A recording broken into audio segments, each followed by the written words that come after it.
here on the 18th day of June, this Wednesday morning. Also simulcasting at K-Talk. And the signal looks like it's coming through on the recording screen, so it looks like we're going to be able to do a show today, a health show. Somewhat semi-professional. All right, a lot of things that I want to talk about in today's program. The medical myths that are now being exposed in peer-reviewed journals that have kept Americans sick for a long time. I want to talk about that. I want to talk about some of the latest information on glyphosate. I want to talk about the Japan study. I want to talk about, in more detail, Kennedy cleaning house, the Vaccine Advisory Board,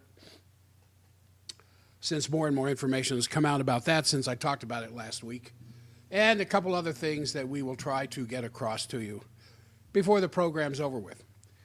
Now, we know it's no secret, and if you're just tuning in for the first time by invitation, either on the stream or at K-Talk, I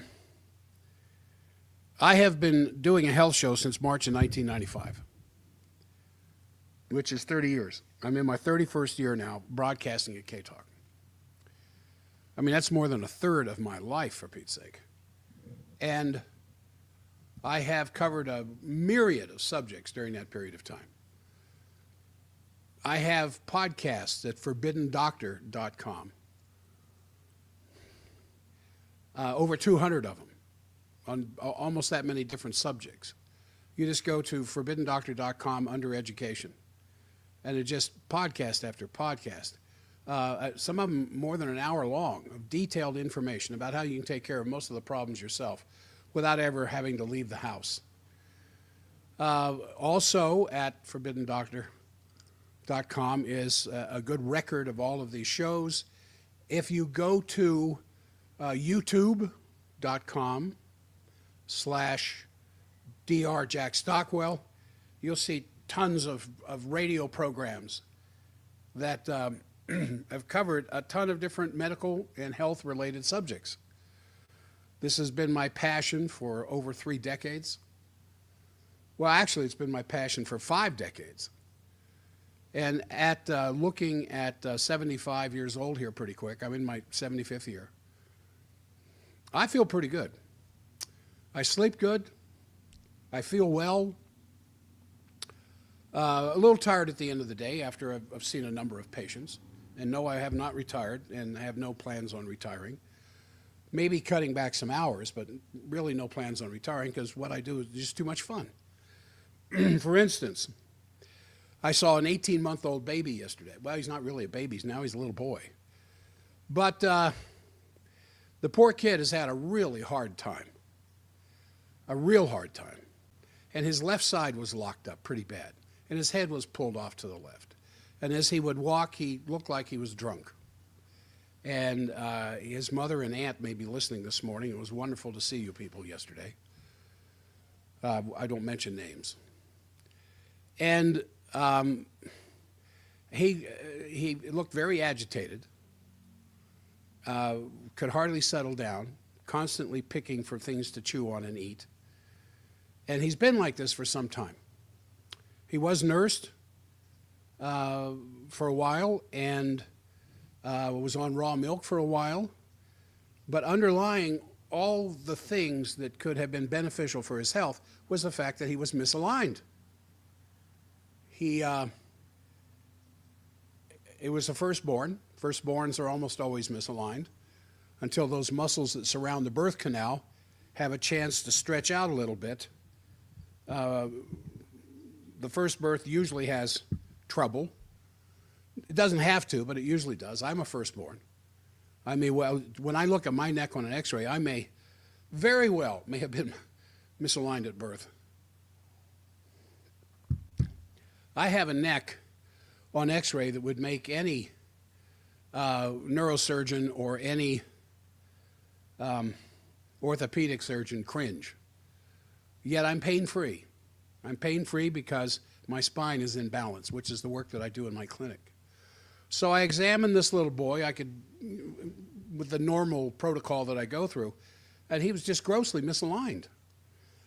He's had manipulations of his neck. He's had some other things done, but his mother says he's, if I remember correctly, worse now than he's ever been, as far as his physical presentation is concerned. So I got his mother and his aunt to hold him down, and he kind of fought at first, but then he kind of relaxed and let me do what I needed to do. Babies will often do that. And the way I can usually tell if I'm on the right side or not when I'm taking care of a baby, because only one side will fix the spine. One side will fix it, the other side will make it a lot worse. The wrong side will just push it further into misalignment.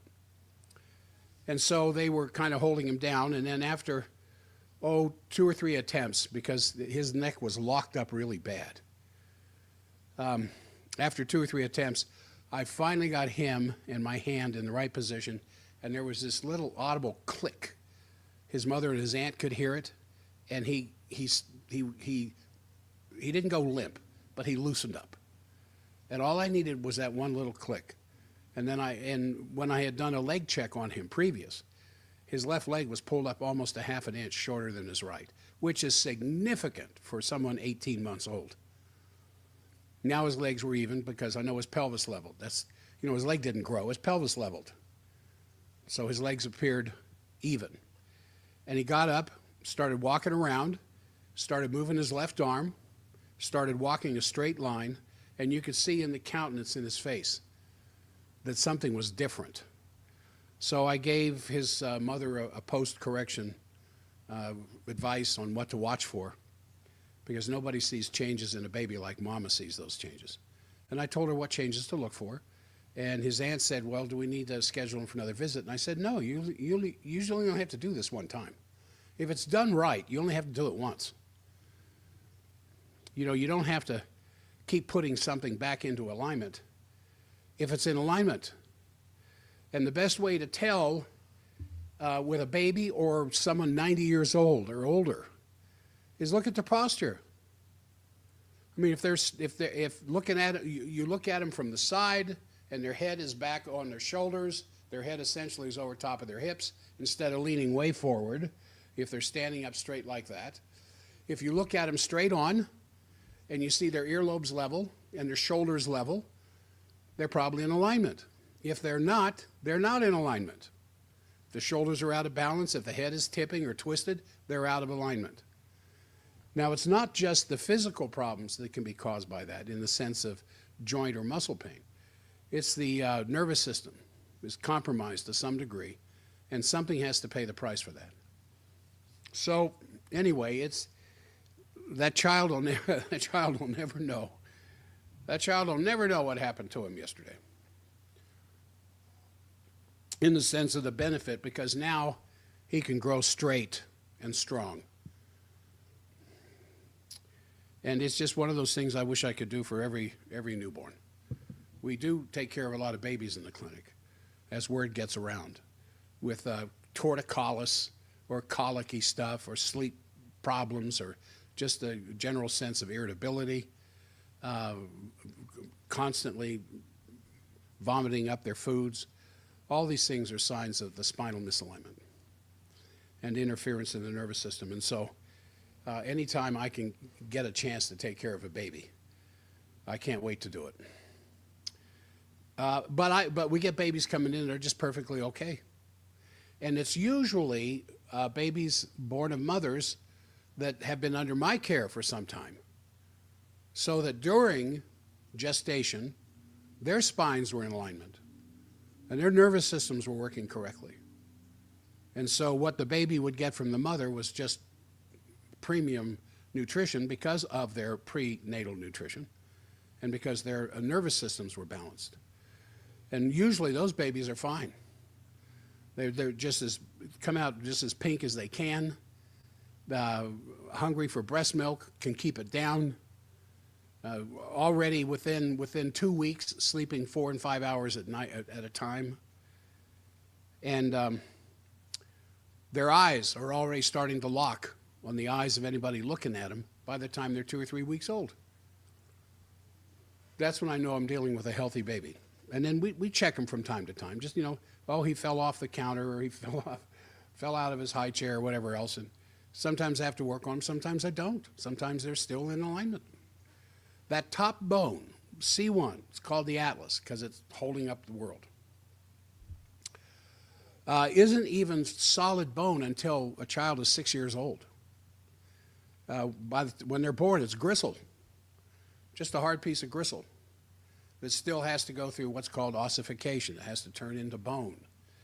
And I think as part of nature's gift to newborn mammals, that top bone, especially with humans, is gristly because of all the times they fall down or trip or bang their heads or get knocked over or whatever else it is, so that it can absorb the shock of the fall.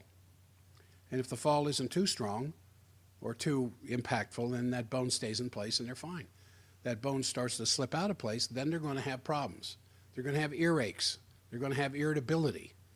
They're going to have sleep disturbances. They're going to have personality changes. And that's what I always tell mothers to watch for. If they start pulling at their ear, bring them in as fast as possible.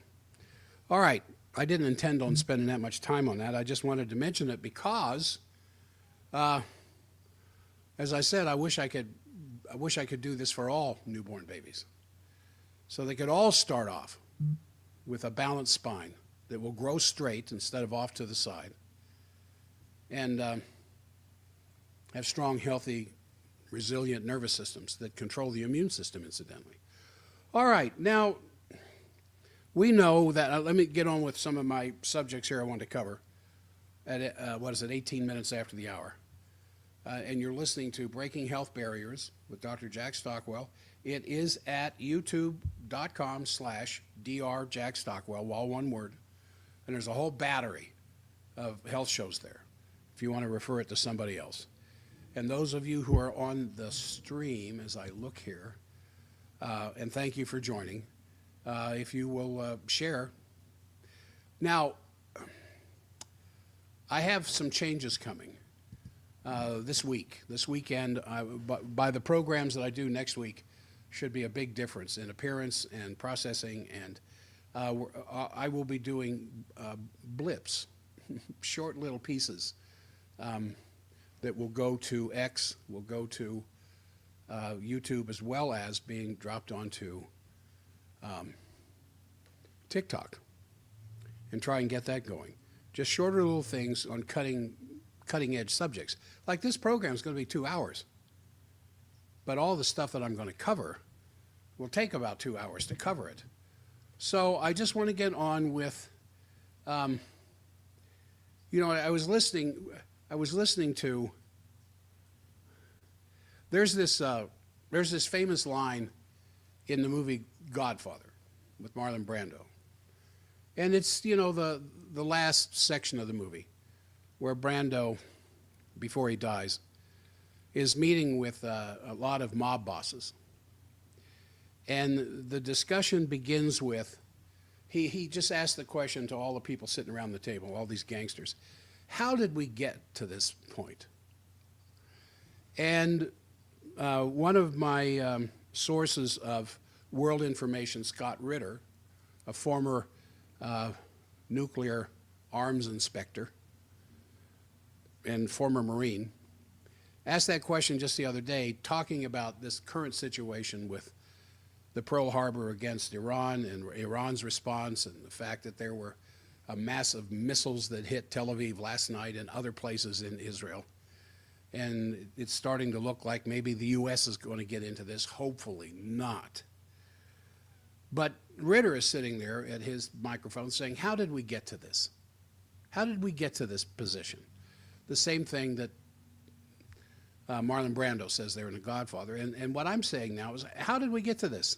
Health-wise, in America, where we spend more money in this country per capita than any other country on the planet, and yet we're the sickest of all the people on the planet as a geographical body. All right, let me mute that. I'm going to mute myself at K-Talk till that is over with. Because we spend more on health care than any other place in the world. And when you look at the statistics for chronic illness, for obesity, for cancer, for mental health problems.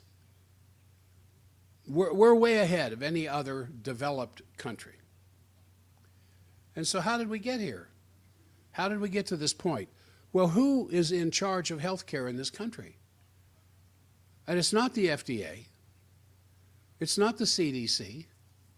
You know, for those of you who own your own business, or you are in a responsible position in where you work for the actions and the results of other people's labor, and every now and then you get some kind of a report or something comes across your desk, some indication that something's wrong, who is it you go to first when you see these kinds of things? Do you go to the president of the company?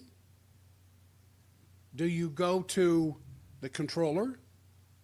Do you go to HR?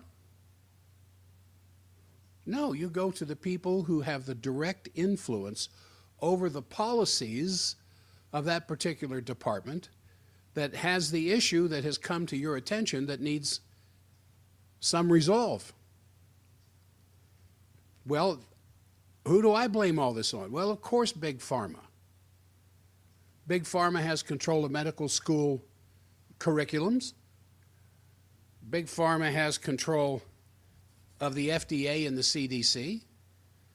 Big Pharma floods the evening news with commercials for all these different kinds of drugs that can cause all these different kinds of horrible side effects. And so with the government agencies, the medical institutions, some of the highest paid publicists in the world, modern day medicine has orchestrated an incredible list of medical myths that even though there is ample amounts of evidence, peer-reviewed evidence to the contrary of these myths, the myths persist. And they just leave us, and the purpose of these myths, of course, is to make sure we spend the rest of our lives living chemically, not naturally. And we're on medications all the time that mask the symptom. The symptom goes away as long as you're taking the medication. You stop the medication, the symptom comes back. And it keeps you from any active research as to the cause of the symptom or the cause of the problem. And there are several very pervasive myths in healthcare, and one of the most pervasive is the idea that cholesterol is the primary villain in heart disease. And it is built on all kinds of flawed studies and manipulation. And what it has led to is the widespread use of statins with the assumption that somehow if you will lower your bad LDL and just lower your cholesterol in general, somehow you're going to get a reduction of your chances of having heart disease or a heart attack. And as yeah, Ryan, I can see that. Ryan's telling me the volume is low. I have no control over that, Ryan. I'm sorry. I can't. It was left low by whoever was in the station last. They'll turn computers off. They'll turn equipment off. They'll turn the volume down, and so I'm at their mercy. And unless they leave these things on and the volume up from the evening shows, because I'm the first live one in the morning, then I suffer from that, or the program's going to suffer from that to some degree. However, if you are on the stream, you don't have to worry about those things. So the evidence that we now have, well, there's one thing that talking about the cholesterol heart disease myth.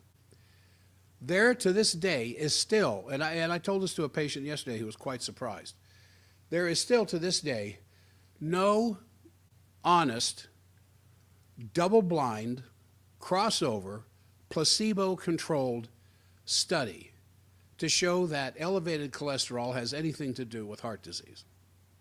Now, there's a bunch of flawed studies, and when you read a study, you want to look at the methods. You want to look at how the study was actually put together.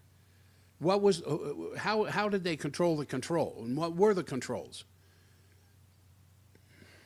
And did it include several things in the study that might prove the original hypothesis wrong? Did they look at that too? Because most of them don't. And so when you do a study, whether it's a medical study or a geological or astronomical or whatever else, you have a control group and you watch this control group that gets nothing given to them in the study. They're just the average day person who goes on about their business with no change in their diet, no change in their exercise, no change in their sleep, no change in their normal behavior. That's the control group. And you're comparing the study group against that control group. And then in the study group, you may have different groups in the study, those who have the full protocol of something you're testing, some who have a little bit, some who have other considerations, and you watch them all separately. And when it's double-blinded, the person administering what's going on doesn't know who's getting what, and the person who's preparing everything doesn't know who's getting what, and the patient or the study group themselves do not know whether they got the real McCoy or not. But there is a person off to the side with a notepad and a pencil who does know, and they're completely removed from the study except for observation and counting things at the end when it's all over with. That's a double blind. There is no study like that in all of medical research that shows that elevated cholesterol causes heart attacks. Now, the myth essentially is that heart disease, of course, is the #1 cause of death, and the best conventional medical doctor's advice is to avoid saturated fat in the diet and lower your cholesterol. And now, mainstream doctors are recommending cholesterol-lowering drugs to adults between the age of 40 and 75, that would include me, with an LDL as low as 70. It used to be 100. Now they want it down to 70 to try to control something that doesn't exist. And even among those with diagnosed heart disease, they want their LDL to come down to 70 or lower without ever looking at our lifestyle choices that drives heart disease. There's no attention paid to that at all. Now, the truth, statins can lower LDL, there's no doubt about it. But the studies show no reduction in all-cause mortality for most people. They'll study people who've been on a cholesterol-lowering drug for, let's say, 10, 20 years. And they'll take that group, let's say 1,000 people, who've been on a particular statin for a decade. And they'll take them, compare them to the control group, which are those who have they didn't get this, they didn't get placebo, they didn't get the drug, they didn't get anything, they just went on with their normal lifestyle, and they compared that group with those people. And what they found was that those who had been on a statin for 10 years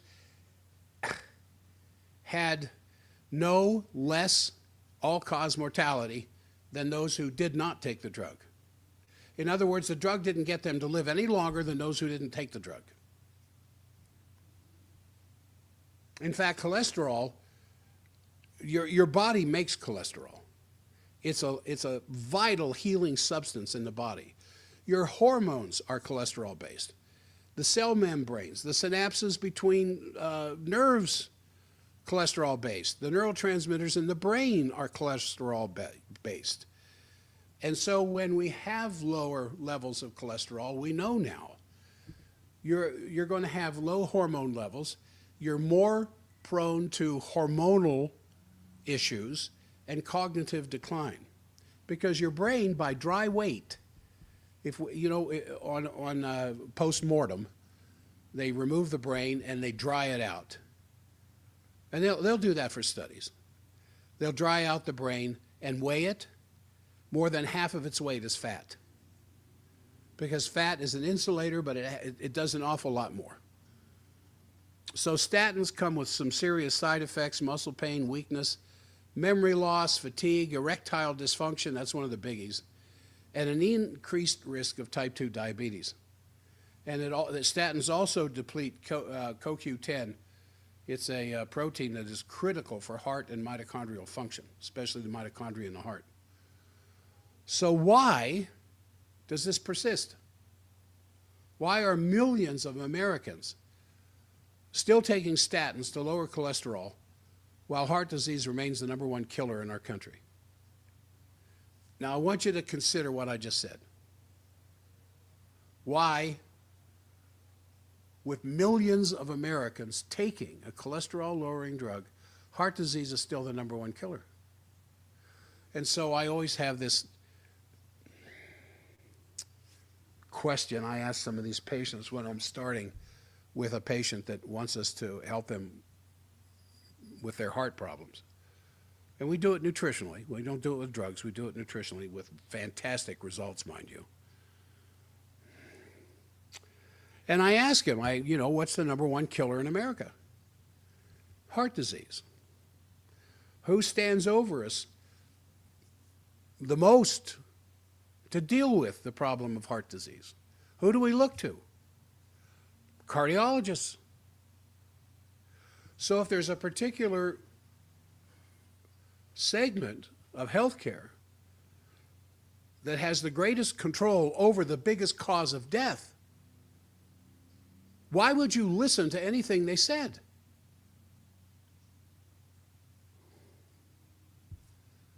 I'm going to give you an analogy. No, I'm not. No, it's too political. I'm not. I think that thing stands for itself, what I just said. And so, back in the 1950s, 1950s are special to me because that's when I was born. A scientist with ties to the sugar industry was persuaded to alter his heart disease study to show that it was saturated fat, not sugar, that was the primary factor in heart disease. And large sums of money were exchanged, and the study came out vilifying cholesterol. Now, you need a certain amount of cholesterol every day in your diet, or you're not going to be very well. Your liver makes cholesterol. It's not a fat, but it's kind of related to fat. It's kind of a waxy material that repels water, which is why your cells are made of cholesterol, to keep the water in and the water out. So water doesn't exchange across it except at water windows that open up when the cell wants it to open up, and that's it. Imagine a water balloon being the cell of the body, and that water balloon, instead of the latex rubbery type of material it is, imagine it being wax.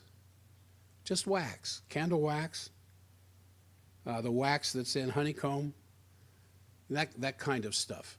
That's what your cells are made out of. And if you don't eat enough cholesterol in your diet, your liver will make the cholesterol it needs because your life depends upon cholesterol. So there was this fraudulent study done in the 50s, and Ansel Keys, anybody who's studied this knows who Ansel Keys was. He's the fellow who put the K rations together in World War II for our soldiers and Marines and Navy men. K ration was named after him, Keys. Well, he did this study, and it started indicating that sugar was the baddie. So he changed the study and picked a few countries on the planet that had high dietary intake and high cardiovascular disease, the United States being one of them. And he left out a whole mess of other countries that have high dairy intake and low cardiovascular disease. He left those countries out of the study. And somehow it got picked up wholeheartedly by the medical industry because now they had the basis to sell a drug that would force the liver to not do one of its life-saving procedures: manufacture cholesterol.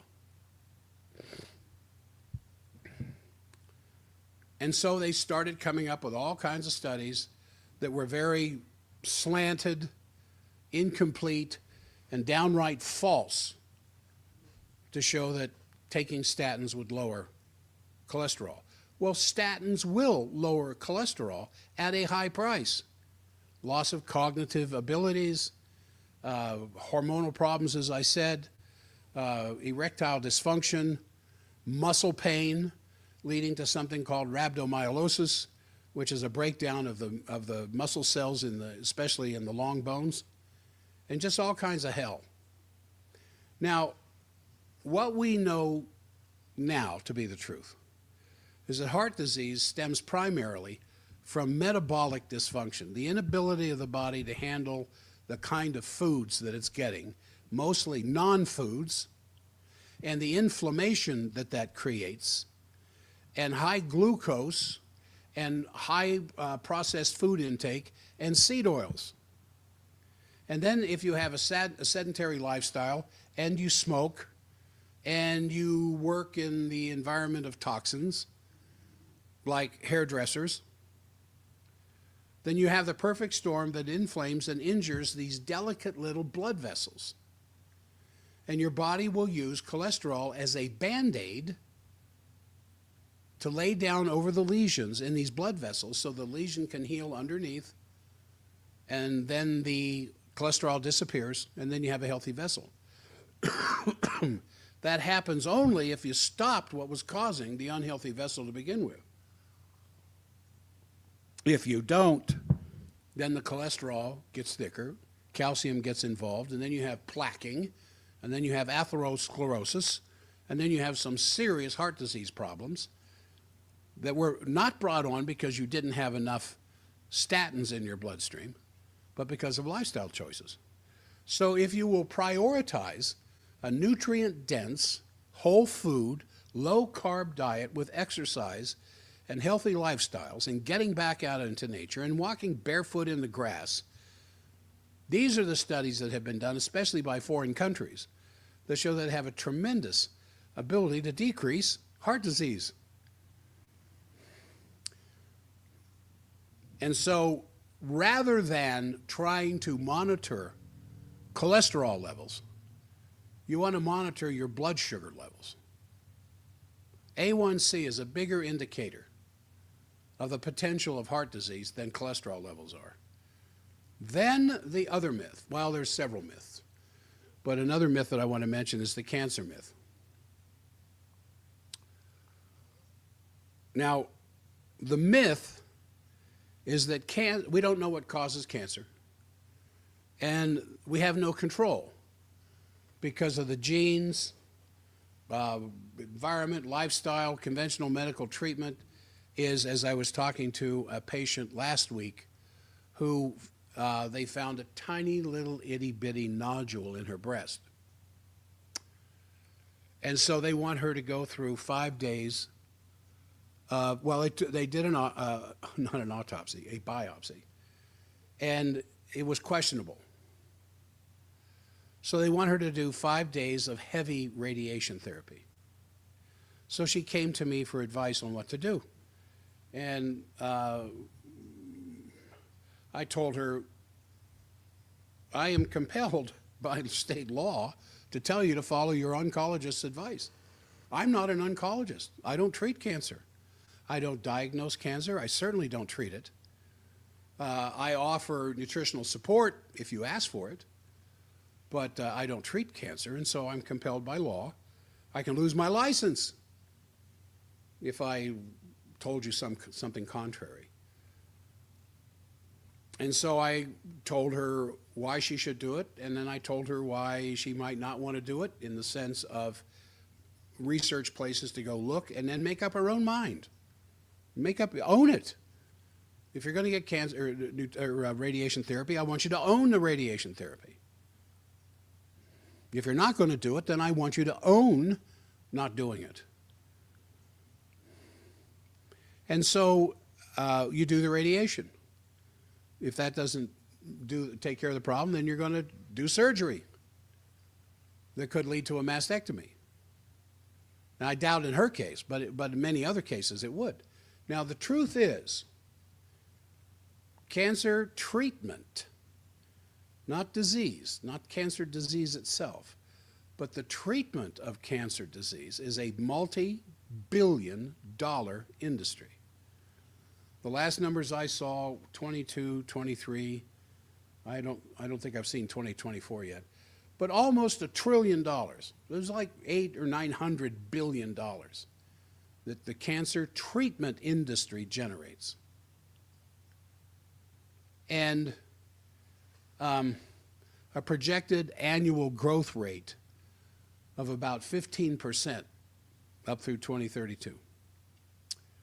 And so the conventional treatments, chemotherapy, radiation, surgery, can be effective for cancer, but they also have harsh and very toxic side effects: severe nausea, loss of appetite, hair loss, immune dysfunction, infertility, brain and cognition issues, organ damage, secondary cancers, and the promising non-toxic alternative treatments are often dismissed because they aren't profitable. So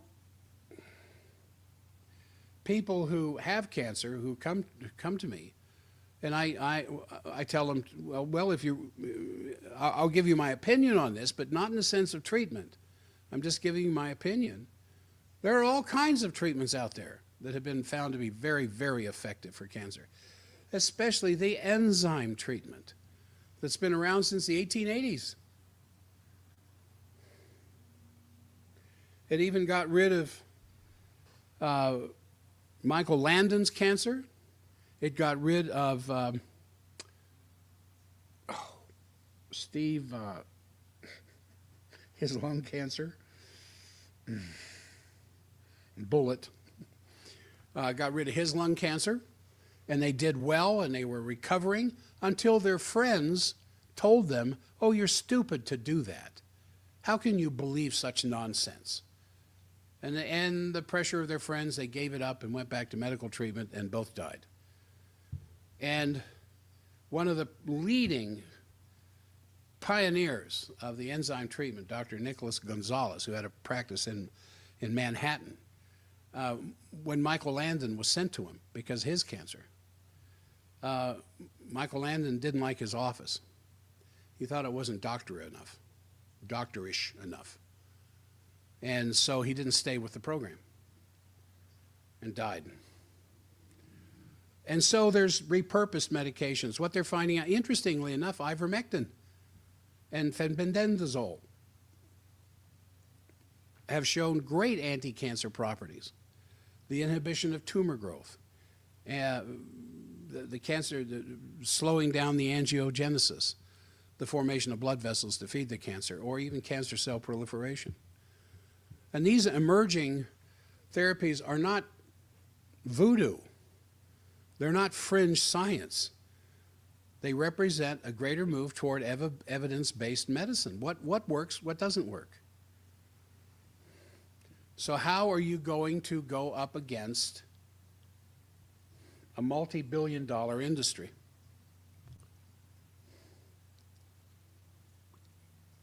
When it has all the money it needs to sustain its existence?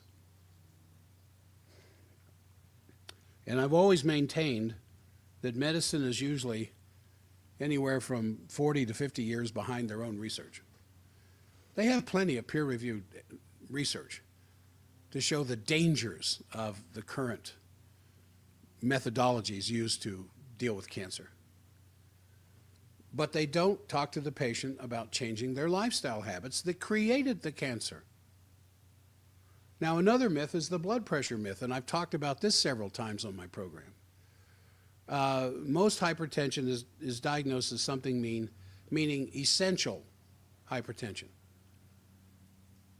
Well, doc, what's going on? Well, you have essential hypertension. What's that? Well, it means there's no known cause.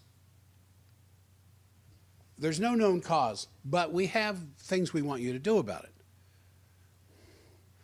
Now, if they had a cause, then they would deal with the cause. But because they have no cause, then they come up with these other silly ideas, like cut back on salt, avoid dietary cholesterol. Now, when a doctor tells a patient to avoid dietary cholesterol, what the doctor usually doesn't tell them is that if you don't eat the cholesterol, your liver's going to make it. So you're going to have the same amount of cholesterol anyway, unless you take a statin that stops the liver from making cholesterol. And so we want you to stop using salt, which will give you terrible digestive problems and electrolyte imbalances, but we just want you to stop using salt. Is there science behind that, Doc? No, there isn't. Some of the best peer-reviewed studies show that maybe 1% of hypertension patients suffer because of problems with salt. 99% of them don't.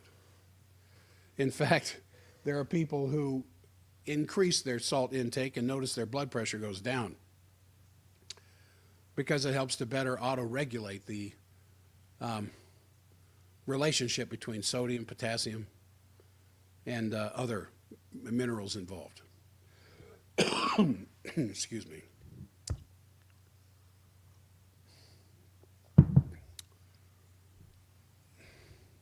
And so when you take these medications that they give you for hypertension, the same old things start showing up. Dehydration, electrolyte imbalances, dizziness, fatigue, and sexual dysfunction in females as well as males. And the truth is, hypertension is just often the result of insulin resistance, chronically high blood sugar, and chronic inflammation, and starvation in the sense of nutritional deficiencies. And pharmaceutical companies have adjusted the criteria for diagnosing hypertension, which has, of course, resulted in an increased number of people who are classified as hypertensive and therefore eligible to be signed up to the hypertensive drug club. And while framed as being preventative, 70% of the panelists that were behind the 2017 guideline, 70%, 7 out of 10 of the panelists, had financial ties to drug companies. And so what happens? You end up with overdiagnosis and overmedication rather than addressing the root causes. You want to bring your blood pressure down, move to a low-carb diet, reduce your alcohol, get rid of the processed foods and seed oils that will then that will boost insulin sensitivity, the seed oils, reduce inflammation, regulate glucose levels, and then focus on a balanced diet. The Mediterranean diet is one of the best things in the world for lowering blood pressure. How do we know that? Because studies that are done on the Mediterranean populations, whether Spanish, Italian, Greek, or moving around to the far eastern end with Arab diets, Arabian diets, and then along northern parts of Africa, along the Mediterranean coasts. Why? Because they're eating from the ocean. And they're living in areas where they don't always have refrigeration, or at least access to good refrigeration.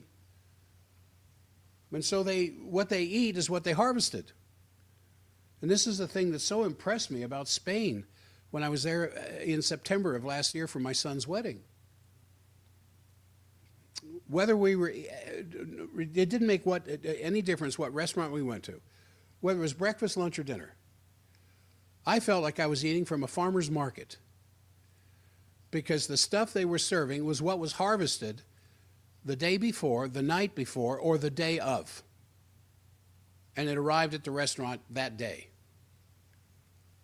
And it ended up on the plate that day. And the only other time I can remember eating such good, delicious, healthy food was in Italy a few years earlier in the Tuscany area. Again, it was like eating from a farmer's market. And what do we know about the people who regularly have diets like that? Low heart disease, low cancer, low cognitive disabilities, sexual function, normal sexual function. Sexual function, and I don't know why Americans have a hard time with sex, but you know, talking from a healthcare point of view and talking to a lot of patients about their sexual lives, their sexuality, sex to me is as indicative of the health of the body as a thermometer would be if you had a high fever, or if you were throwing up after you ate something. Your body's telling you what you ate is not good for you. Don't do it anymore. If you have a high fever, you know, there's something going on that's triggered the immune system to cause a fever. Now, don't fool around with a fever. Leave it alone. You know, unless it's 104, 105. Anything under 104, don't even worry about it. I know a pediatrician in the Salt Lake area that tells their parents, if the child's temperature doesn't go over 104, don't worry about it. It's just their immune system killing the bacteria or killing whatever they need to get rid of. Bacteria are very, very fragile, and just a little bit of heat can wipe them out. Anyway, I'm getting off topic here. I want to get back to the ideas here relative to high blood pressure. So up until the 70s, the Merck manual, and I had a nurse tell me this the other day. She said, oh yeah, there's some patients we still do this with. You just take their age and add 100.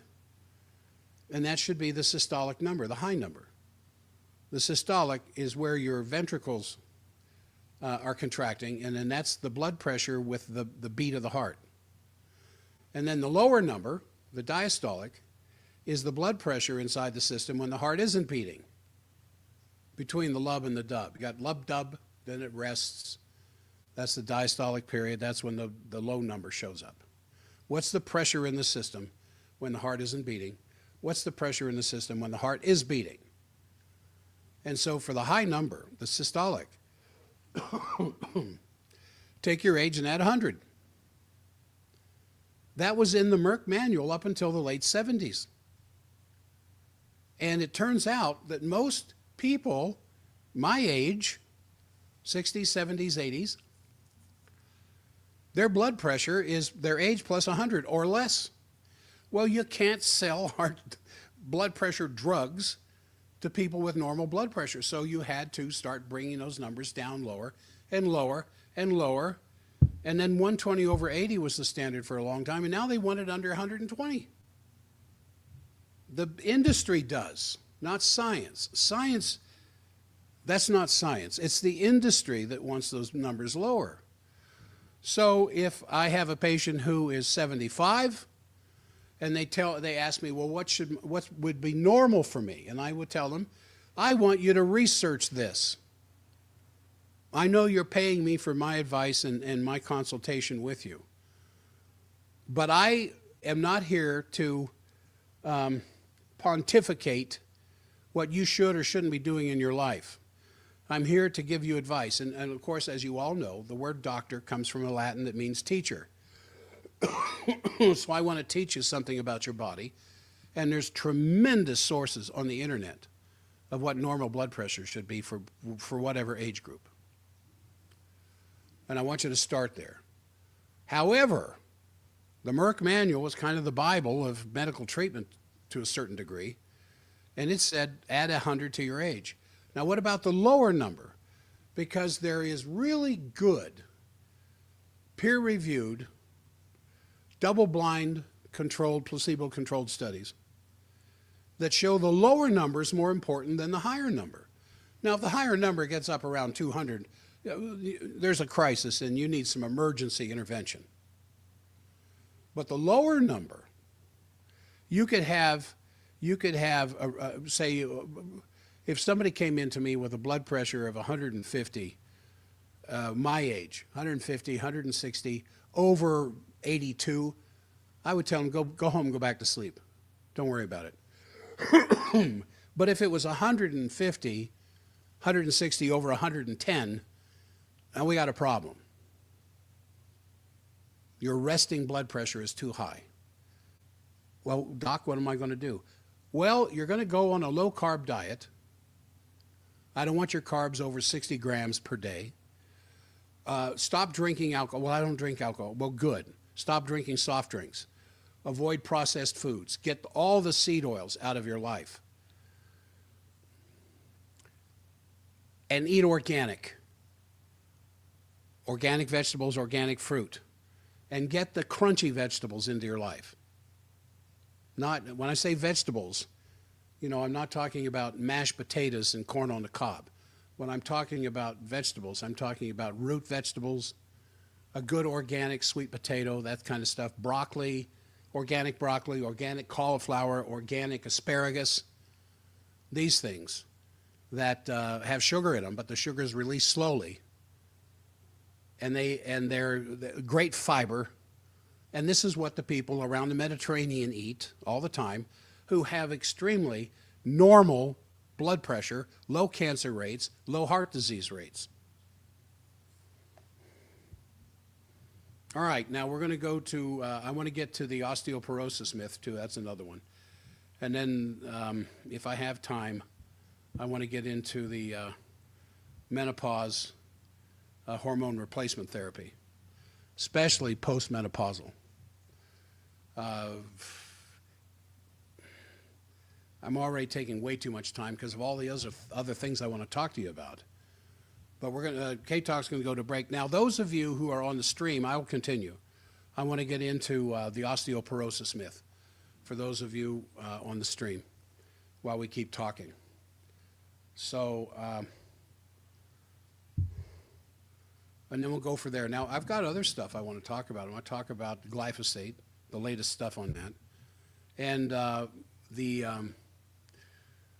what Robert Kennedy is saying about a class that needs to be instituted in medical schools immediately. Well, just think about that. What do you think? What do you think he wants medical schools to start teaching that they're not teaching? There's a trivia question for you for the morning. Anyway, and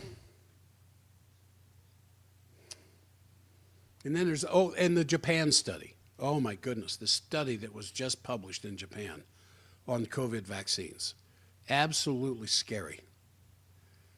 And it, backed up by the Japanese government and their intensive levels of medical research. Excuse me. I don't see K-Talk going to the news yet, so maybe I can just go on. I hate to stumble like this, like some idiot, but I'm trying to coordinate with what is happening at K-Talk. Well, I'm just going to get into osteoporosis.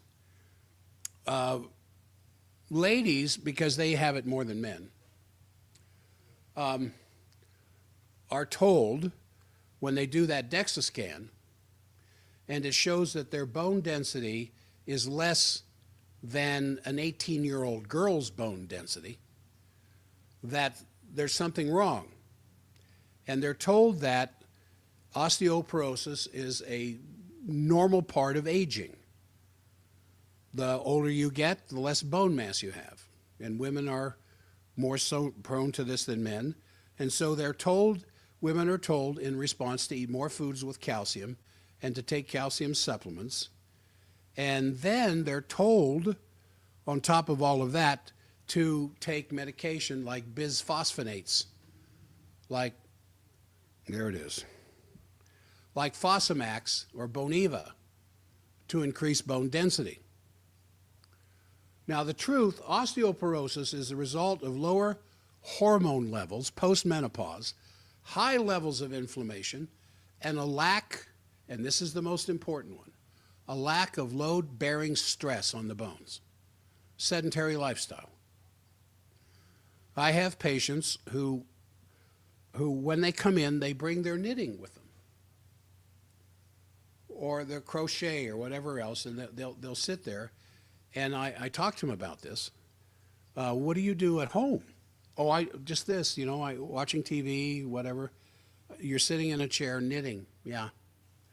Or they're seamstresses. How much time do you spend at home sewing? Oh my goodness, several hours a day. Oh, you're a quilter. How much time do you spend quilting? Because quilting does have a little bit of an advantage over sewing because there's a little bit more movement, but it's still sedentary. And the old lose it, use it, or lose it thing applies to the body as much as it does anywhere else. Whether you're talking about money in a CD with a very low interest rate, so that by the time you cash the CD, it's worth less than you put in there because the interest rate ate up the rest of the value, or because you're sitting around and your body is saying, we don't need all this bone. And that has been evidenced more with our astronauts than anywhere else. Astronauts that can be up in orbit for 2 months. I don't know how you could be in that contained little space for 2 months, 2 weeks. I am a little claustrophobic. I have to admit that, but it bothers me sitting in an airplane for a couple of hours. But to be in a capsule orbiting the Earth for a couple of months, and what happens? They come back down with great bone loss in their skeletons because there's no load bearing. They're floating around in these atmospheric situations. Because remember, something that's orbiting the Earth is constantly falling. And because it's constantly falling but it's moving fast enough, it stays outside the gravitational pull, so it maintains an orbit. But it's constantly falling, so you're constantly floating. And when you float, it takes the load off of the bones. And when you take the load off the bones, the body gets rid of what it doesn't need. Well, why won't it get rid of my fat like it gets rid of? Because it needs that fat. It needs that fat for energy storage because you've trained your body to store energy. Well, your body doesn't store energy as sugar. It doesn't store energy as a protein. So it takes these extra things and converts them to fat, especially sugar. Now, as I said, the medications that are commonly prescribed to enhance bone strength frequently disrupt the normal process of bone remodeling, leading to bone brittleness. Now you have something called osteoblasts, osteocytes, and osteoclasts. An osteoblast is born in the marrow, and it is a newborn bone cell. And as it matures and becomes a part of the bone structure, it becomes an osteocyte, a bone cell. And it has a programmed lifespan. And when its life is up, osteoclasts are eating those things up and dissolving them to be replaced by new bone cells. So you have a natural turnover of your skeleton. But when there is no load on the bones because you've gone from a full-time job where you're on your feet all the time to where you're kind of sitting around a lot of time, that turnover is not so strong, but the turnover goes on and it produces less cells because there's less demand for stress on the bones. Now, obviously, you're going to have less bone matrix. You're going to have less solidity, less strength, less inherent resistance to breaking in the bone because of that. And so the medical approach is to use a bisphosphonate. And what bisphosphonates do is they kill the osteoclast. So you have the osteoblast becoming a new bone cell, and that new bone cell is an osteocyte. And when it's lived its lifespan, there's no osteoclast to get rid of it. So you build up more and more osteocytes. But as they age and they lose their tensile strength and they lose their collagen strength, the bone becomes brittle. which is why many times 2 to 3 years, and it doesn't take 2 to 3 years on a bone drug, like Fosamax or Boniva. Sometimes just a month, your bones are going to become more susceptible to fracture. And so bisphosphonates have been linked to spontaneous femur fractures. And this happened to my father. Now, I don't think he was on a bisphosphonate. He was just in his 90s. And I watched his diet when I was around him the last few years of his life. And it wasn't necessarily a skeleton building diet. I mean, my mother fed him well, but there were only a few things he wanted to eat. And outside of those few things, he had some sweets that he liked. And it wasn't a diet that would necessarily sustain good bone strength. And so he fell down out front of a Best Buy store in Florida and fractured his leg, his hip joint. What I think happened, I don't think that's what happened at all. I think what happened is what happens to a lot of people who are in their 90s and get a fractured femur, or those much younger than that but have been on a bisphosphonate drug, is that as your femur, your leg bone comes up, and I'm showing this to the streamers, at the very top of the femur, the thigh bone, it bends over like this. And then there's a ball here that feeds into the hip joint. And then that's how the leg rotates in that hip joint. And this is the femur, and where it bends over is called the femoral neck, the neck of the femur. And what they're finding is that snaps, and then the person falls down. But it happens so quick, they think the falling down is what broke the femoral head, or the neck. Well, research is indicating that may not be the case. It may be that the bone snapped and then they fell.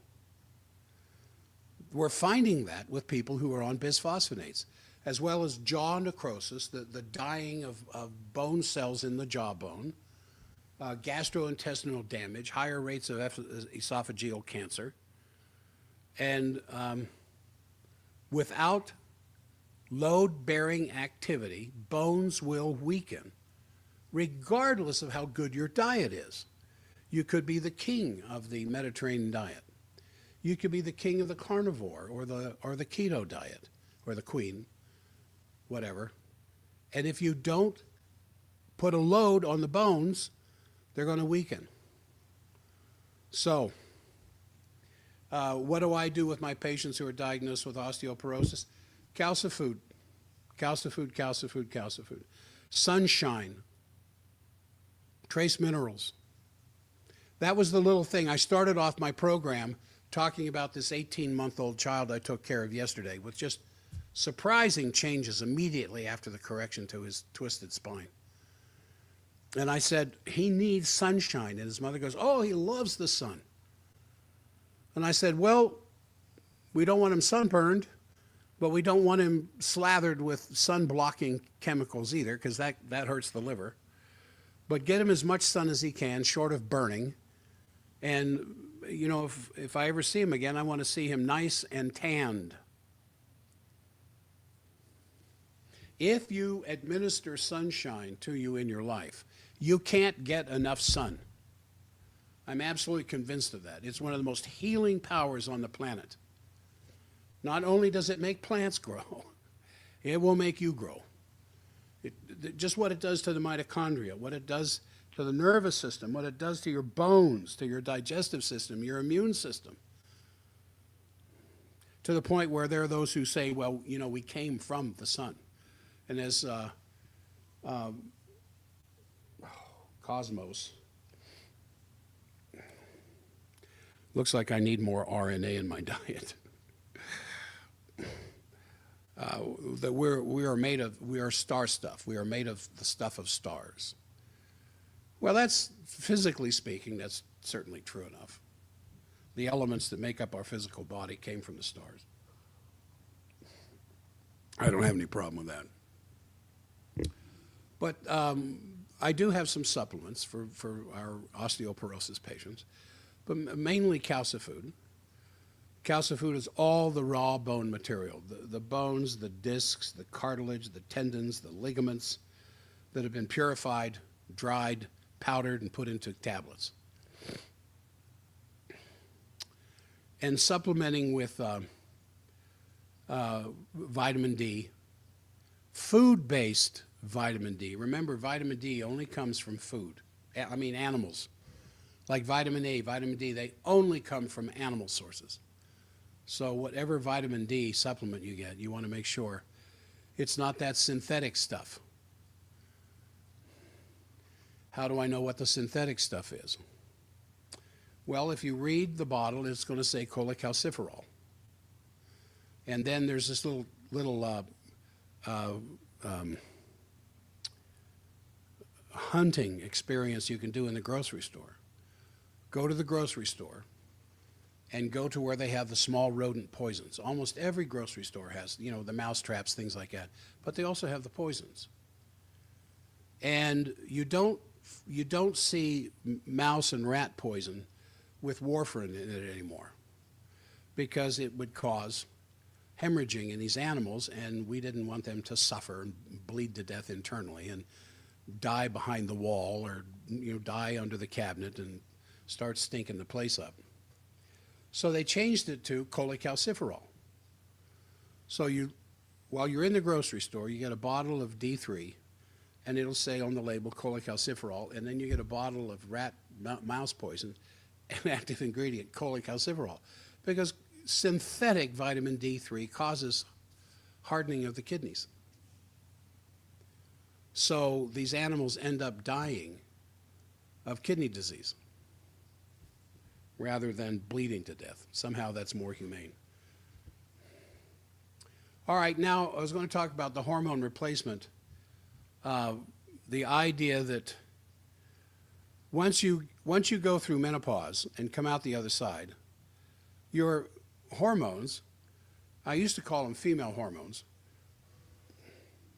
estrogen, progesterone, luteinizing hormone, follicle stimulating hormone, the four base. Well, all four of those are in men. And the testosterone that makes a little boy a man is in a woman. A different form, but still testosterone. And so the idea is to maintain some kind of balance between the male and female hormones, depending on male or female body, so that you turn out the way you were born. Now, hormone replacement therapy is based on the fact that when a woman goes through menopause, she's not making as much estrogen and progesterone anymore, and thank goodness.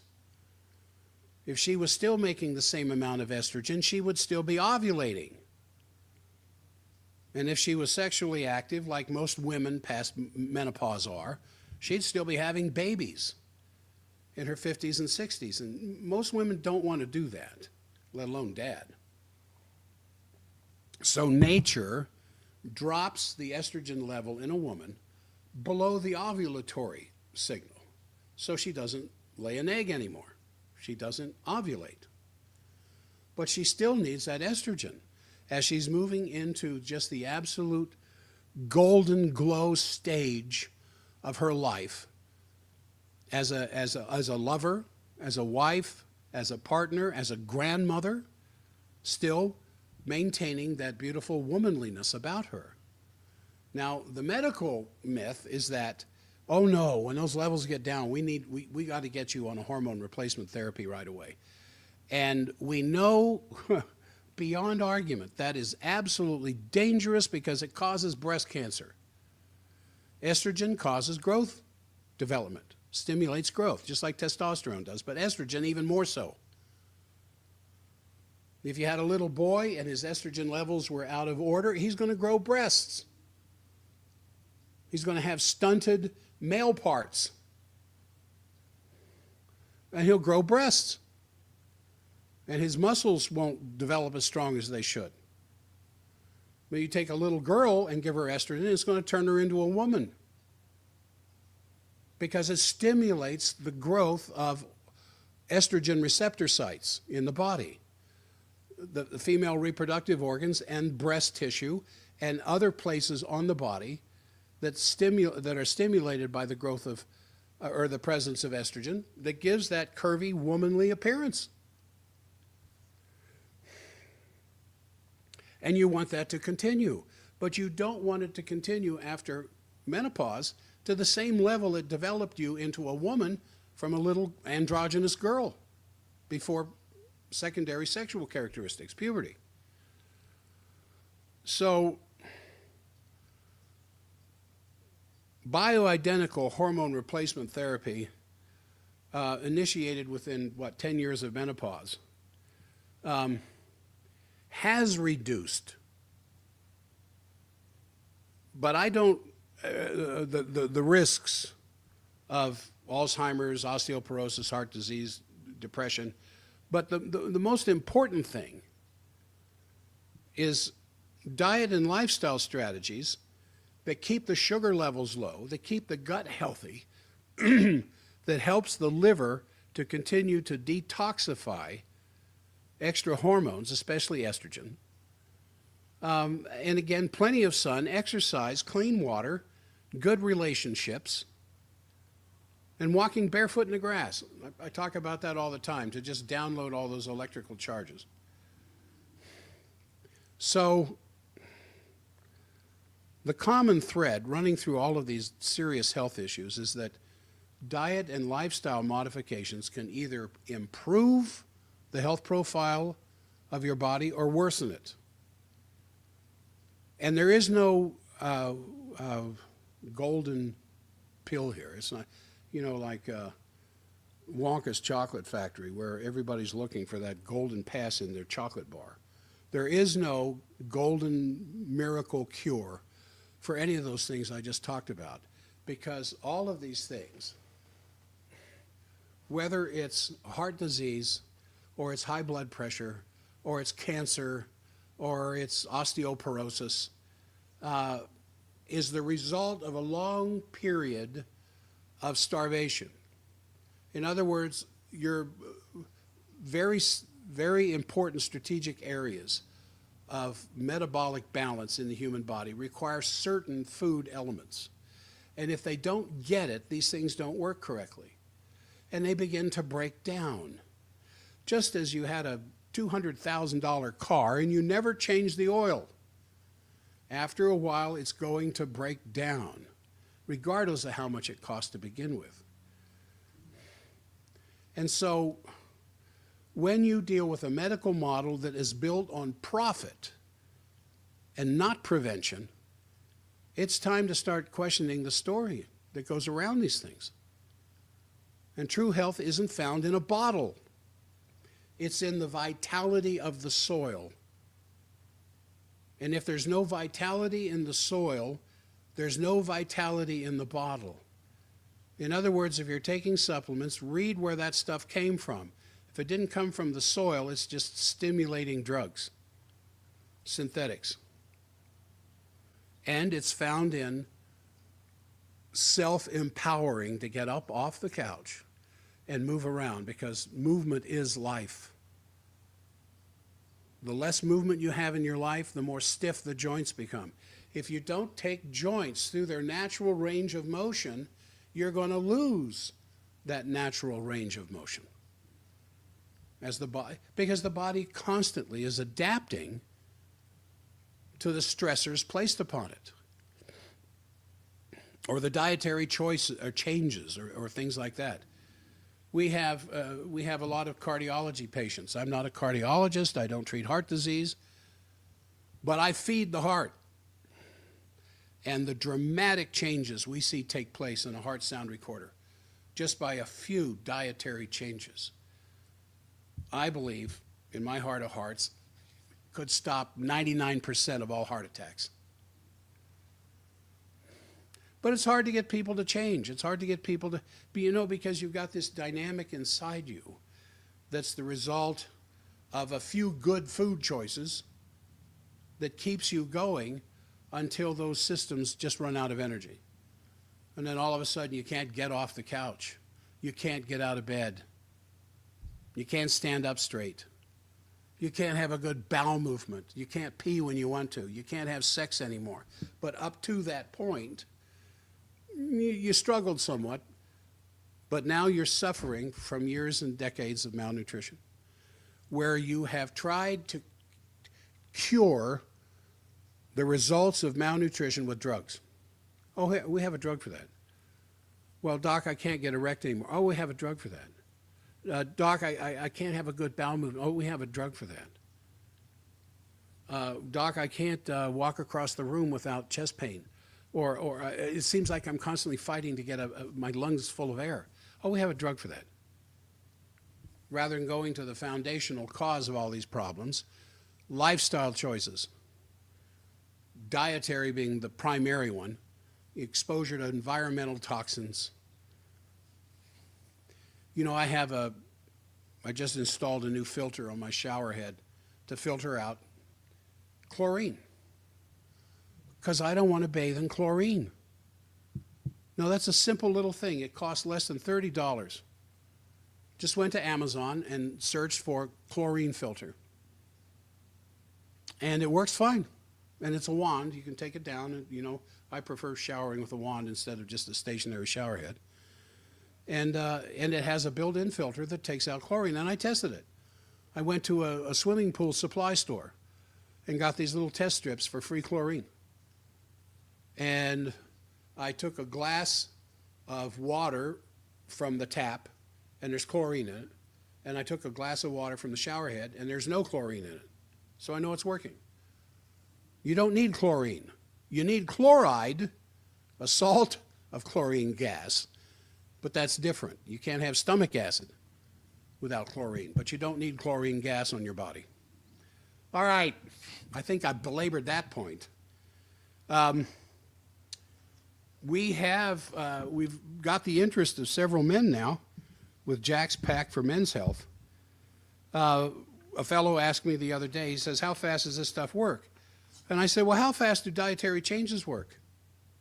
If you were to start a diet that promoted weight loss, how fast are you going to lose weight? And that's not the right question. The right question is, how fast will you get to the desired weight? Well, not overnight. But you'll see little indications as you go along, like weight loss. Your pants or shorts get a little looser. Your top that you wear is a little looser.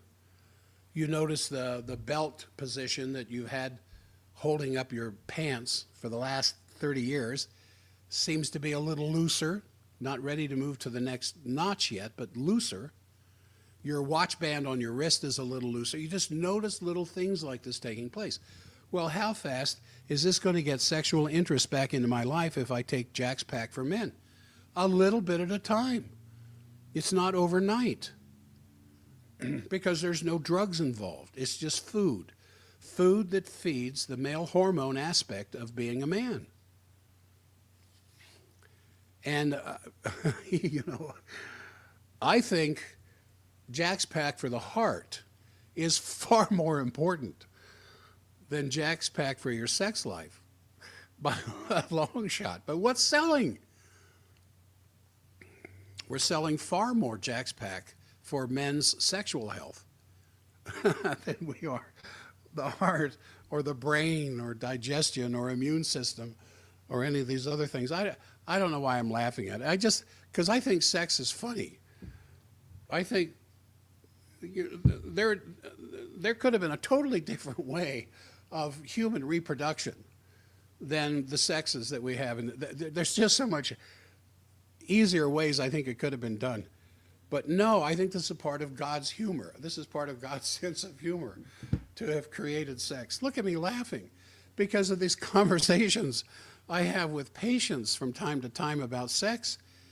And it's like they whisper. Like they don't want anybody to hear that they're talking about sex. And they have a question, the ladies will have a question about themselves and their sexuality or their husband's sexuality.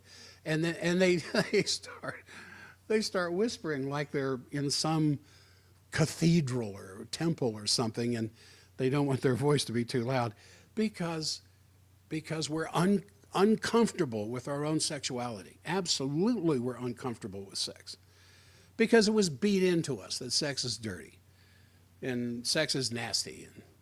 And I liked George Carlin's approach where he said, we ought to leave it out there on the street where it belongs. Anyway, so my point is we're moving a lot more men's sex health packs than we are the heart. And there's just three things. There's just simplex M, protomorphogens, to stimulate better testicle activity, better adrenal activity, better pituitary, and better thyroid activity. All those organs involved with sex life. And then there's Tongkat Ali from a very good, clean Oriental or Southeast Asian source that is known to not just stimulate better sexual performance, but sexual appetite. Because sexual performance always begins with the appetite. It always begins up here, which is why occasionally I'll ask some of my patients, what is their, when they have questions about sex, what's your largest sexual organ? And if I ask that of somebody who's never been asked that question before, they get this look on their face like, oh my gosh. And I just do this. I point to the ears. And I said, it's between these two things. It's your brain. That's your largest sexual organ because that's where sex starts. It starts with your imagination. And if you have no imagination left, and the best example I can come up with is probably any teenage boy, any healthy teenage boy. That is what's going on in their head more than anything else, whether they want to admit it or not. I was once there. And as we get older, and because of this thing that I was talking about earlier, in the sense of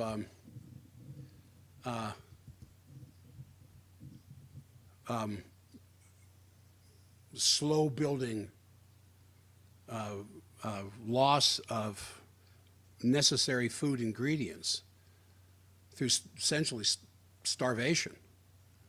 These organs, and it's not just your testicles, it's your adrenals, it's the pituitary, it's the thyroid. All of these are involved in sexual performance. For a woman as much, except with the ovary and the adrenals and the pituitary and the thyroid, all these organs. And if they're suffering to some degree because of malnutrition, and we're all malnourished. I mean, even the steps that I go to, where's my cereal? Well, my cereal bowl is full of supplements, but I've already taken them. I don't advise anybody to take the level of supplements that I take, because it's expensive. But I take them every day. Occasionally I miss. If I go travel somewhere for 2 or 3 days, I'll take a few of them, but not very much. But I take a lot of supplements, and I think that's part of my get up and go. But when you have any part, like in a car, if you have any part of ignition, or a part of the transmission, or a part of the drivetrain, or a part of the lubrication in a really good engine, any one of those things, or all of them to some degree or another, starts to be a little inhibited in its total performance, you're not going to get out of that engine what you want. And so if there's any starvation going on with the pituitary gland, or with the adrenal gland, or the thyroid gland, or the testicles, or ovaries in the case of a woman, the performance isn't going to be there. So instead of doing identical hormone therapy or some other kind of outside-in stimulation, and Cialis and the other kinds of ED drugs that are out there for men now, and then some of them are combining stuff. We feed the organs.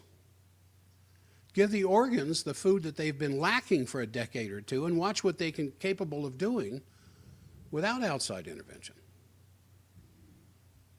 Now, how did I get onto this? Just that we can take back control of our lives and our health through simple lifestyle choices. Simple in the choosing, not necessarily in the doing. It takes some real commitment to save your life. All right, I think I'm going to end that there because I want to get to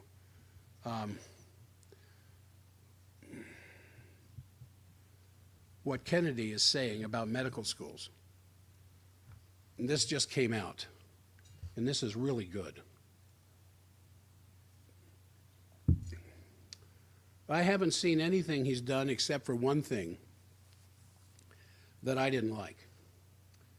And he's still in favor of some vaccines. But I can understand why he's done what he's done. But at the same time, he makes this tremendously bold move in getting rid of the 17 advisors of the Vaccine Advisory Committee, because they all have financial ties to vaccine companies. He's going to put in 17 new ones. But he is now, as the administrative head of Health and Human Services, demanding mandatory nutrition education in American medical schools. To me, that's like demanding an understanding between an amp and a watt in electricity apprenticeships. We demand you know the difference between what wattage is and what amperage is in this electrical school. Well, obviously you have to know the difference of those things when you get into, if you want to become an electrician. You know what a good electrician is paying these days? I think that's why some kids are opting for trade schools rather than a huge, massive college education. But that's another story. So he is demanding mandatory nutrition education in American medical schools. And he's threatening to pull federal funding from institutions that won't comply. So he's directly challenging Big Pharma's stranglehold on our healthcare system that profits, of course, by treating symptoms and ignoring the root cause of disease, which is what I've been trying to explain for the last hour and a half. So for over, 100 years now, medical education has churned out one doctor after another with very little or no knowledge of nutrition, with the results that patients have become endlessly trapped in this ongoing cycle of dependency on pharmaceutical drugs. Well, this drug doesn't seem to be working for me anymore, doc. Oh, well, we got another one. When that doctor, if he really understood the human body, would say, well, you know what? It looks like your dependency on these diabetes drugs is a result of your lifestyle. Because we've been watching what's been going on here, and we see that your lack of exercise, your high sugar intake, your almost absence of anything that has any fiber or dietary control in that matter. You have, I can't find any real food-based vitamins or minerals in your diet. If we take care of all of these things, I'll bet you could come off of your diabetes drug. Now, if a doctor said something like that publicly, he'd be drummed out of the Corps overnight. So, I think if Kennedy's initiative could actually work, it could be the first step in dismantling this ridiculous, corrupt paradigm that life is better lived chemically rather than naturally. So as things currently stand, most medical students receive little or no education in nutrition. And I have asked a number of medical doctors that I have taken care of as patients over the years if that were not the case. And they said, yeah, half-hour lecture here or a half-hour lecture there. And what do you remember? Are you kidding? What do I remember from any of those lectures? So an academic survey published back in 2010, 15 years ago, found that medical students in the United States receive an average of 19.6 hours of nutritional education through 4 years of training. Now, you know how many hours medical students, 19.6 hours of nutritional education through 4 years of training. Now, you know how many hours medical students get in the average medical school? The average chiropractic student in chiropractic college will get around 4,500 hours of classroom education, 4,500 hours of classroom education over a 5-semester year period. The average medical student will get something less than that, about 4,200 to 4,300 hours of classroom instruction. You get more diagnosis in chiropractic college than you do medical school. So that's why chiropractic college is a little longer than med school. But let's say you got 4,400 hours of classroom education in medical school. Now, whether that was the first couple of years in the basic sciences or the last couple of years doing rounds in the hospital, whatever else, the 4,400 hours. The average medical school in 2010 had 20 hours. Where's my calculator? You're going to have to excuse me for a second because that's a very important number for me right now that I want to remember. So I'm going to take 20 and divide it by 4,400, and I get 0.0045. 0.0045. That's 4.5 ten-thousandth of their education is spent on nutrition as opposed to drugs. So this effectively corresponds to considerably less than 1% of their total estimated lecture hours. And even more worrying than that, of the 109 medical schools that took part in the survey, 4 said they offer optional nutritional instruction. 1 reported it did not offer any, and the respondent for 1 apparently couldn't answer the question, how many hours do you devote in medical education to nutrition? And commenting on this situation at a recent event in North Carolina, Kennedy made clear that he understood the problem. He said this, and I'm quoting, "There's almost no medical schools that have nutrition classes. Medical students are taught how to treat illnesses with drugs, but not how to treat them with food, or to keep people healthy so that they don't need the drugs." So, obviously, Kennedy is dedicated to drastically lowering chronic disease rates, including ending childhood chronic diseases. So the case for providing proper nutritional education in medical schools is inescapable. I mean, even the infamously pro-pharma Rockefeller Foundation now recognizes the United States spends $1.1 trillion a year for treating chronic diet-related diseases, an amount essentially equal to the amount of money Americans pay for food every year. We pay about $1.1 trillion for food. That's also how much the average, or the country itself as a whole spends, $1.1 trillion on treating chronic diseases that could be treated with food. So research shows clearly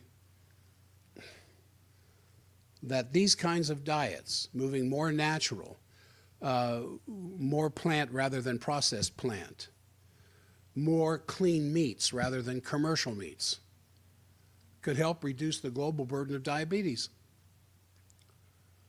And so if you go to a doctor that treats diabetes, they're going to be using drugs rather than meal plans. Some of them will refer to a dietitian, not a nutritionist, a dietitian who's trained in medical science.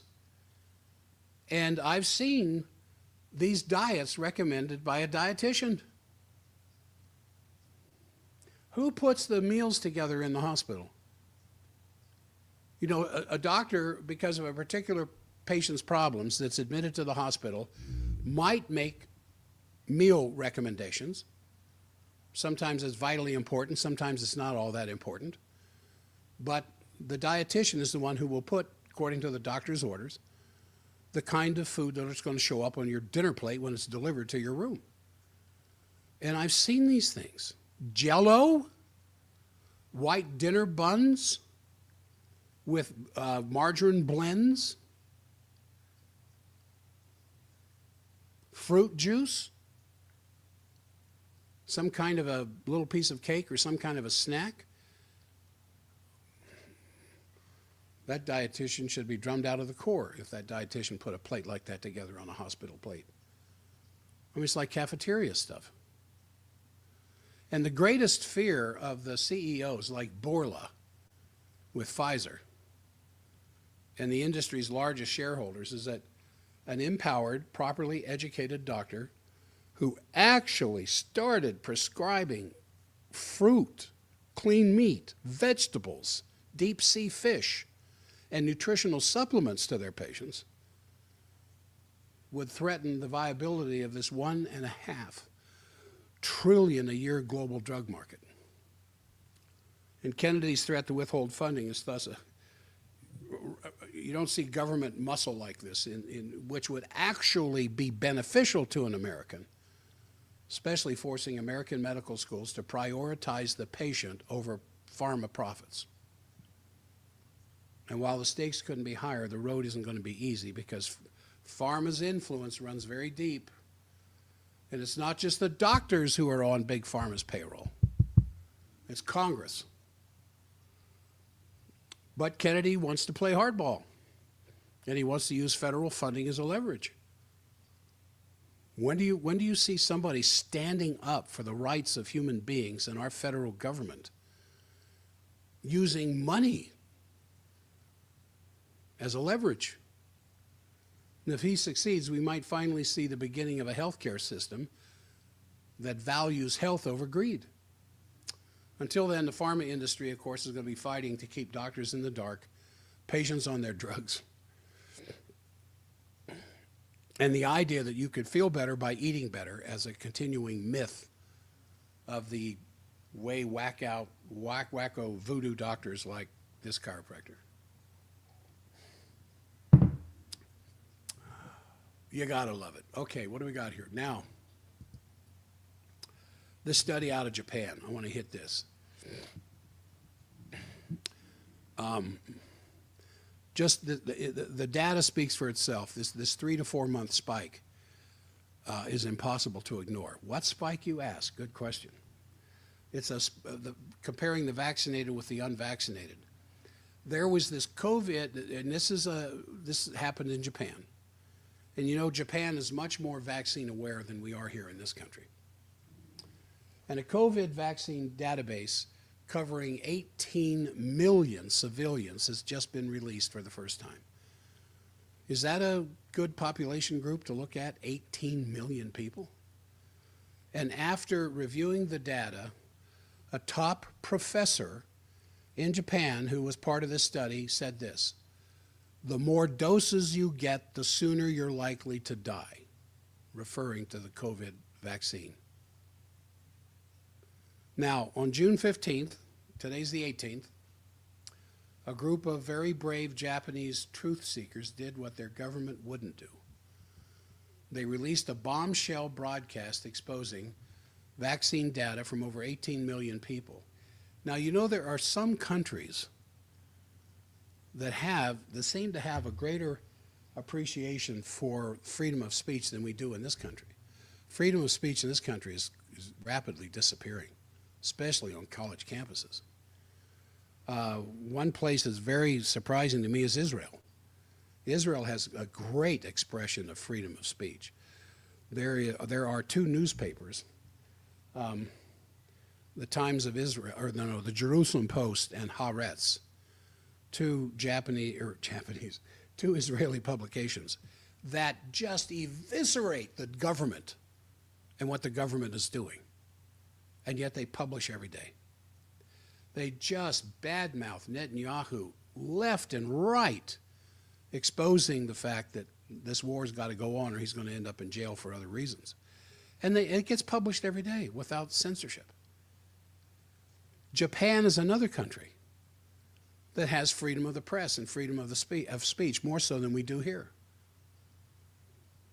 So journalist Masako Ganaha published on X the other day If the government won't do it, then the people should investigate the mass deaths of Japanese people. Database of 18 million vaccinated people revealed for the first time.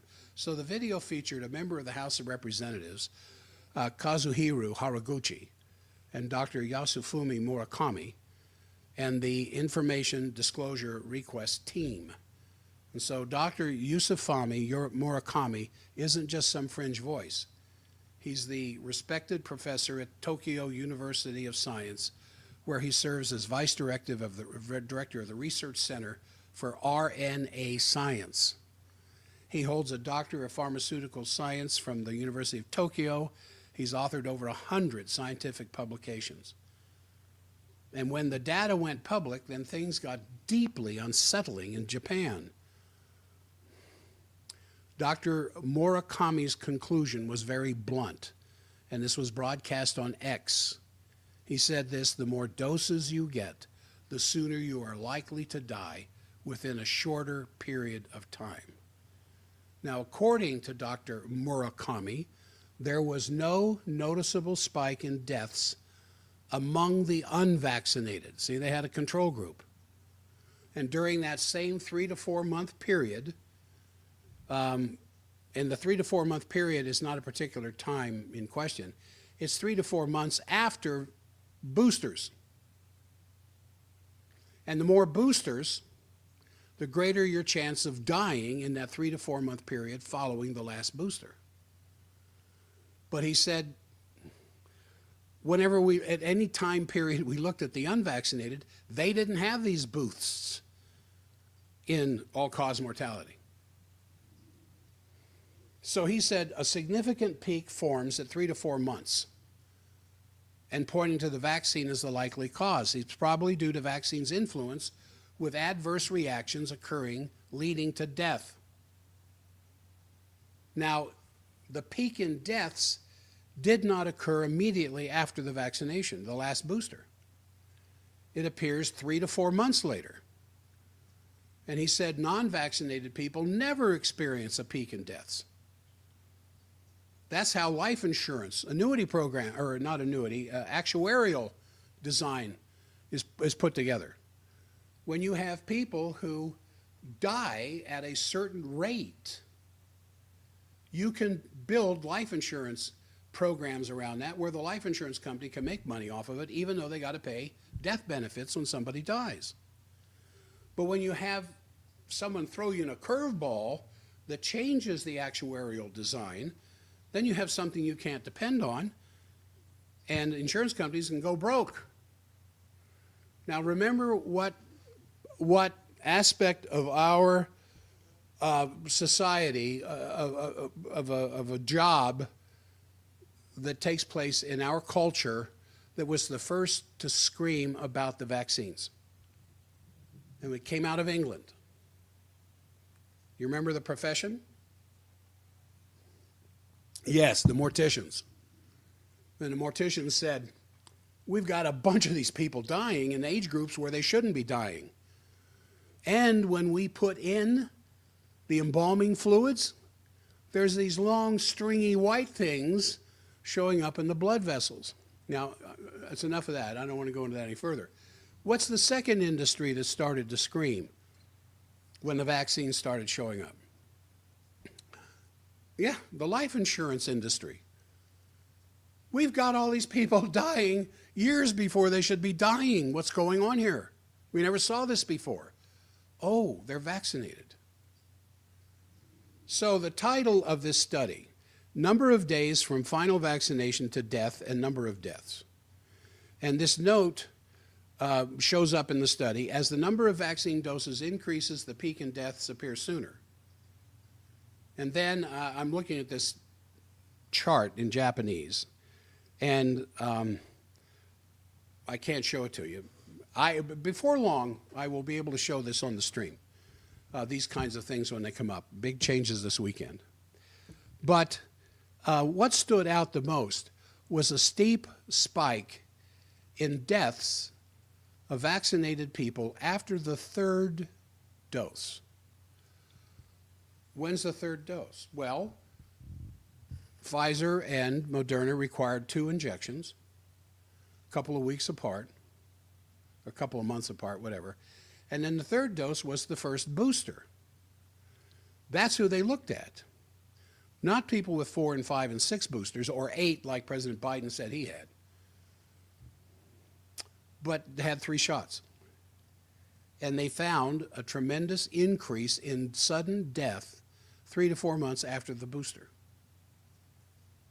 Now, the trend held across the board as the number of doses increased, the peak of death consistently moved closer to the time of the last injection. So when they said 3 to 4 months was the time they saw the most deaths following the last injection, that was the third injection. When they looked at the people who've had 4, 5, 6 injections, it was less than 3 to 4 months before they had a massive increase in deaths. Mostly heart, liver, kidney problems, and cancers, turbo cancers. So as Dr. Murakami says, we found that as the number of doses increases, the peak of deaths appear faster, meaning the more doses you get, the sooner you're likely to die within a short period. So the risk increases with more doses. Then he said if the vaccine had no toxicity or it didn't induce death, there wouldn't be a peak. That's the point. Dr. Murakami is now one of my heroes.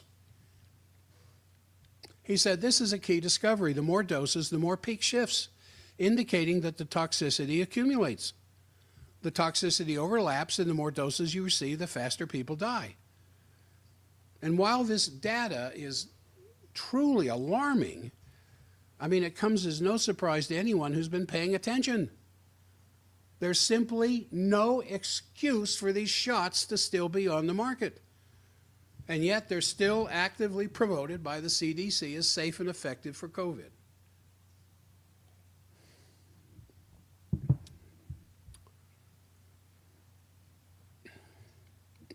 Now remember H1N1, the swine flu vaccine, was pulled in 1976 after just 25 deaths and around 550 cases of Guillain-Barré syndrome. And that was only when 25% of the American public had been vaccinated at that point.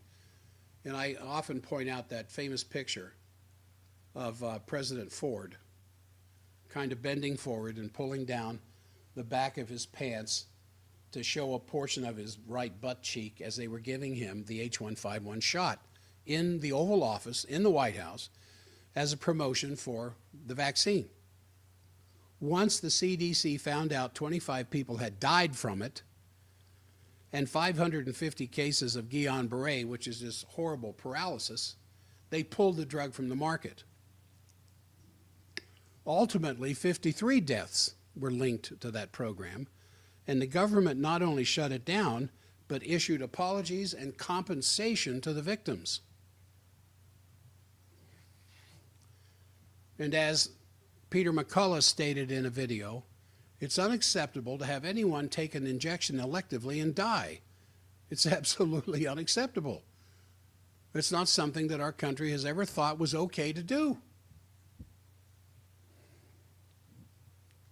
So, with that evidence, the Senate hearing Pfizer never wanted you to hear, that was led by Senator Ron Johnson, right on the camera with this legislative committee, with Pfizer people present, and Senator Johnson leading the committee, the safe and effective narrative absolutely collapsed on camera during this explosive hearing. And the information, Senator Johnson, from Wisconsin, another one of my heroes, holds up this big poster. And it showed adverse events, according to the FDA and the CDC, adverse events from ivermectin that had about 1,500. and hydroxychloroquine about 5,000. The flu vaccine, 157,000. Dexamethasone, 26,000. Tylenol, 60,000. Remdesivir, 5,000. COVID vaccine, 384,270 adverse events. Now, imagine yourself as the president of one of these COVID vaccine companies, of which you have made billions of dollars now from your vaccine. And your golden parachute just got tons of gold, more gold put on it as a result. And you have these numbers up in front of you. Deaths per year from ivermectin, 2. Hydroxychloroquine, 23. Flu vaccines, 38. COVID vaccines, 4,812.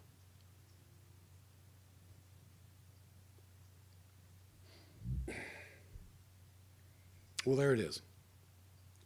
There it is. I had some other things for the show that I didn't get into. I wanted to do a little bit more about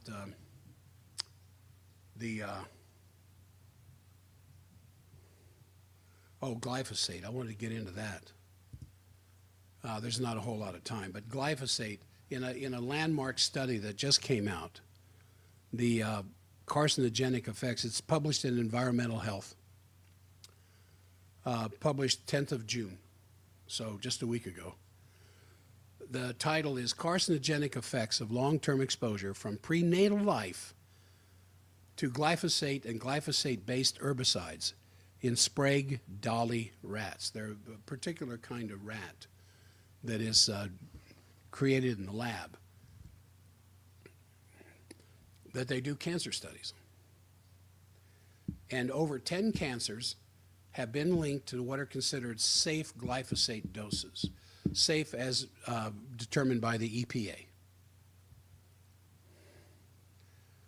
Lung, liver, thyroid, kidney, mammary gland, skin, pituitary, adrenal, large intestine, small intestine, spleen, testes, thymus, and blood cancers, all related to safe doses. Well, it looks like we're through at K-Talk. Let me bring that up and I can end that connection.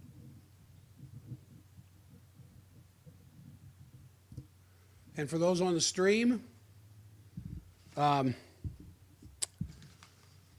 you're interested in this male pack, this Jack's pack for male sexuality, you can get more information. Just call the office, 801-523-1890. They'll talk to you. As well, it should be on forbiddendoctor.com. So that's it for today's program. An awful lot of material here, but I hope it's been beneficial for you. I get a kick out of doing these things, and I hope if we save another life, so much the better, especially when I can take care of little babies that are just starting down the wrong pathway of neurological health. So keep your wits about you. This is Dr. Jack Stockwell at Breaking Health Barriers. I'll be back next Wednesday.